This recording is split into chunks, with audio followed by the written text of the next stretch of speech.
Vamos lá, 6º episódio da 2ª temporada de Os Anéis de Poder. E eu confesso que dá vontade de desistir. Eu não sei explicar exatamente o que é, mas não tem a vibe. Conversando com um amigo meu no WhatsApp, ele estava falando que talvez seja porque não é para nossa geração, mas sim para uma geração mais nova que pode vir a gostar de Senhor dos Anéis, mas não sei se é exatamente isso.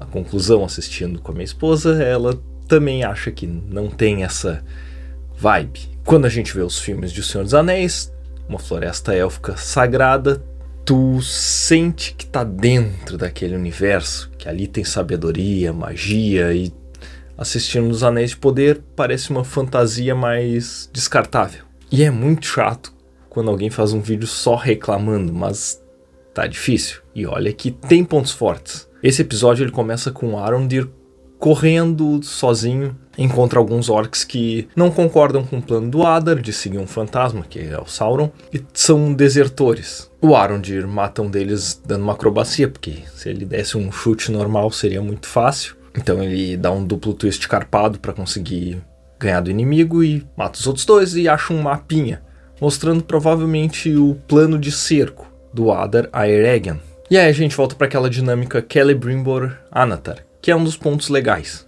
O Anatar realmente manipula e tu sente raiva dele cada vez que ele dá aquele sorrisinho de canto. O Celebrimbor tá muito esquecido, e por mais que ele já tenha idade para isso, talvez seja o Anatar manipulando os pensamentos dele. Ele não encontra o seu sisal, esquece o nome da sua assistente, e nesse momento que ele diz que não quer ser incomodado, o Anatar acaba tomando o poder de decisões em Eregion.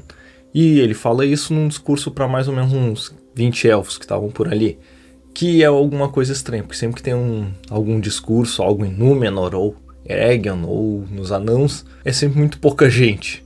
Talvez por falta de microfone e caixas de som para dar um discurso maior, sei lá. E quando ele faz esse discurso para meia dúzia de elfos, a única figurante que fala, na verdade, é a Mirdânia, que é uma ferreira assistente. Nenhum dos outros elfos ali tem um poder de decidir nada. Lembrando que se fosse a cronologia do Tolkien, o marido da Galadriel estaria ali naquele momento. E a gente enxerga a estátua do Fëanor, avô do Celebrimbor que fez a Silmarils. E aquilo que ele segura olhando pra cima provavelmente simboliza uma das Silmarils. Corta pra cena do Adar, super malvadão, mas usando um garfo pra comer.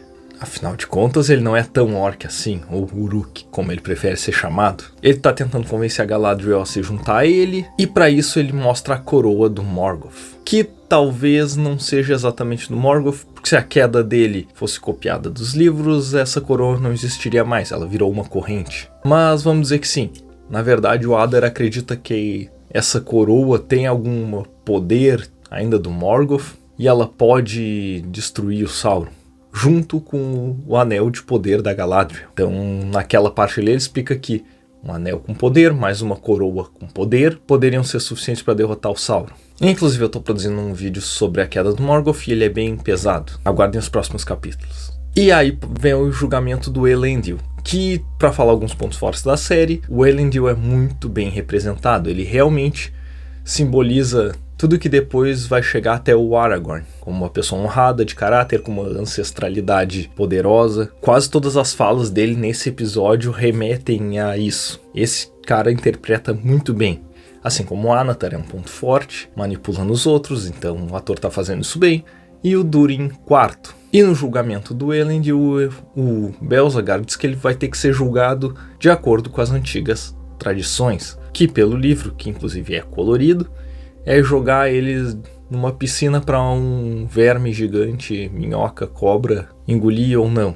Se não for engolido é porque os Valar estão do lado, se engolir é porque merecia ser engolido. Mas depois a gente vai voltar nisso. Porque corta para uma cena em que tá o Tom Bombadil e o Gandalf, quer dizer, aquele cara, falando sobre o fogo secreto. O fogo secreto nada mais é do que o que faz as criaturas terem vida na Terra-média. O Eru Ilúvatar imbui elas desse Fëa, desse fogo secreto, só que eu não sei se é exatamente a isso que eles estão se referindo. Ele diz que o Gandalf tem que dominar esse fogo secreto, que é algo que o Gandalf fala quando enfrenta o Balrog, que ele é um guardião do fogo secreto. Isso, na verdade, é porque ele tem um anel Narya do fogo, que por enquanto na série está em posse do Círdan. O que me leva a pensar que o construtor de navios, que tem tudo a ver com a água, tem o Anel do Fogo. Depois da conversa deles em frente à lareira, as hobbits aparecem e talvez não tenham tanta relevância nessa série, na segunda Era da Terra-média, aquele discurso de que até a menor das criaturas pode mudar o curso do mundo. Porque os hobbits realmente não têm quase nada de influência, porque a Segunda Era ainda era de muitos personagens poderosos, mágicos, míticos, e os hobbits realmente não tinham relevância. Embora a conversa sobre os Smears, que vão dar origem às tocas mais tarde, seja ok. Já aquele romance entre o Hobbit e ninguém, que é bem estranho, e a Papoula, sei lá. E voltamos pra cena, talvez mais lamentável da série, até agora.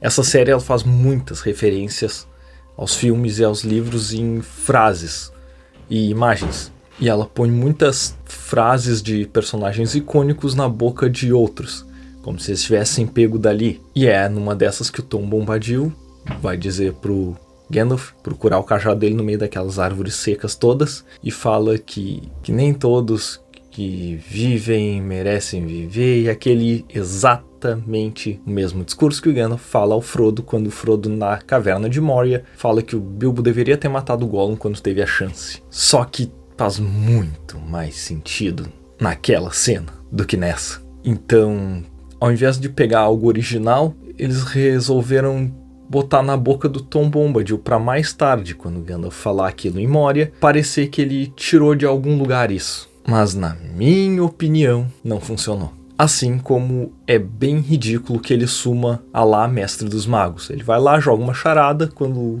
o mago olha pro lado, ele sumiu. Ao melhor estilo Caverna do Dragão. O Anatar aparece em casa de tentando negociar mais Mithril, que mais tarde a gente vai ver que ele consegue roubar um potinho. E quando ele olha pra chama, ele vê um Balrog. Não que ele tenha invocado essa criatura, mas assim como nos livros, quando Gandalf entra em Moria, ele sente que tem algo muito poderoso, porque o Balrog na verdade é um Maia corrompido, assim como o Sauron. Só que ele enxergar ele nas chamas, sei lá, ele poderia sentir, não exatamente enxergar aquela criatura, sei lá.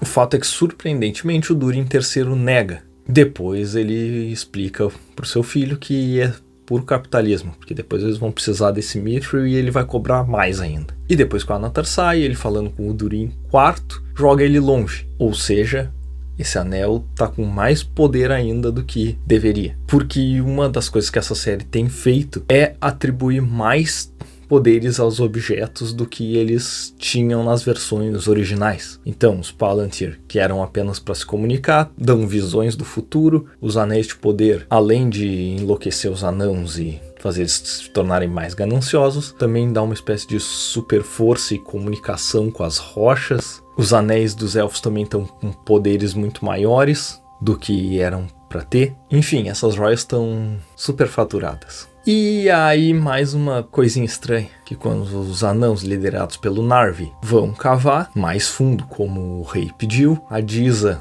tá por ali e transforma numa bate-caverna, gritando, e talvez de alguma forma sônica que os morcegos escutem, ela convoca os morcegos e eles espantam os anãos. Tá bom, o Batman aprovaria essa cena.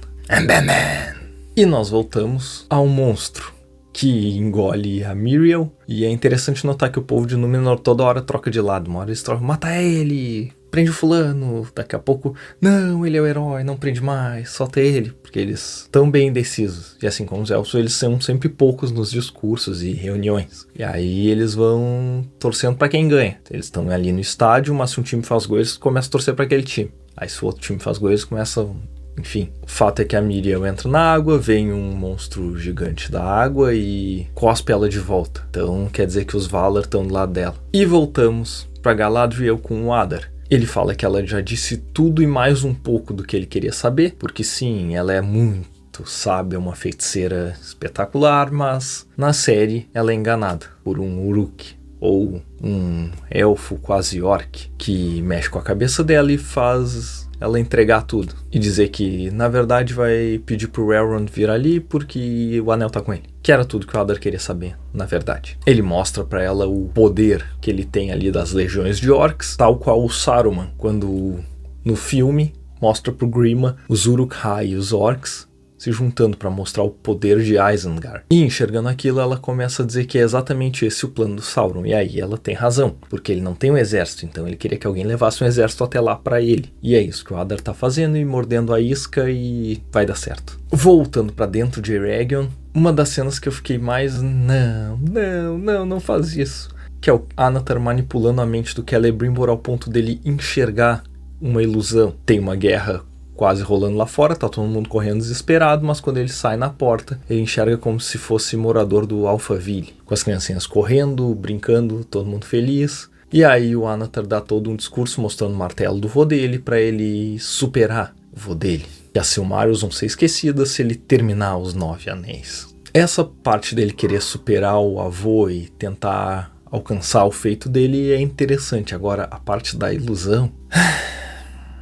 E corta para os orcs usando as catapultas para atacar Eregion. Então, provavelmente o próximo episódio vai ser o saque a Eregion. Eu só não sei como é que ele vai terminar os 9 anéis em tão pouco tempo. Porque é quando tem esse ataque a Eregion que o Sauron, no que o Tolkien diz, consegue pegar todos os anéis. Depois ele vai distribuir. E outra questão que eles aceleraram muito são essas viagens até Casa Dûn e Althenéril, a capital de Eregion. Tem até um site que fez a quilometragem e... Bom, não daria pra fazer isso em um episódio, mas eles fazem essa viagem várias vezes. Tanto o Durin IV vai pra lá, fala com Celebrimbor, o Anatar vai lá, volta, tem uma recusa e... Enfim, isso demoraria mais de um episódio. Mas eles estão acelerando um pouco as coisas pra chegar na hora da guerra, porque afinal de contas tá todo mundo ansioso por ver uma guerra. Que só aconteceu uma pequena na primeira temporada. Tem um outro detalhe também sobre essa estátua do Fëanor, que ele não era tão adorado assim pelos elfos. Ele é reconhecido, porque os elfos adoram objetos bonitos com poder. Então sim, o Fëanor foi um dos elfos mais poderosos, talvez apenas atrás do Fingolfin. Mas ele também é responsável por muita M que aconteceu entre os elfos. Inclusive as primeiras guerras e mortes de elfos contra elfos. Mas isso fica para outro videozinho. O fato é que eu não queria ficar aqui reclamando que a série não tá boa, que não sei o que, porque eu acho muito legal que peguem uma coisa que eu gosto tanto, que é o Senhor dos Anéis, e desenvolvam e façam mais coisas. Só que, bom, eu não sei explicar, mas tá estranho. Mas como faltam apenas 2 capítulos para terminar essa temporada, vamos tentar ir até o final. Obrigado por assistir e até mais.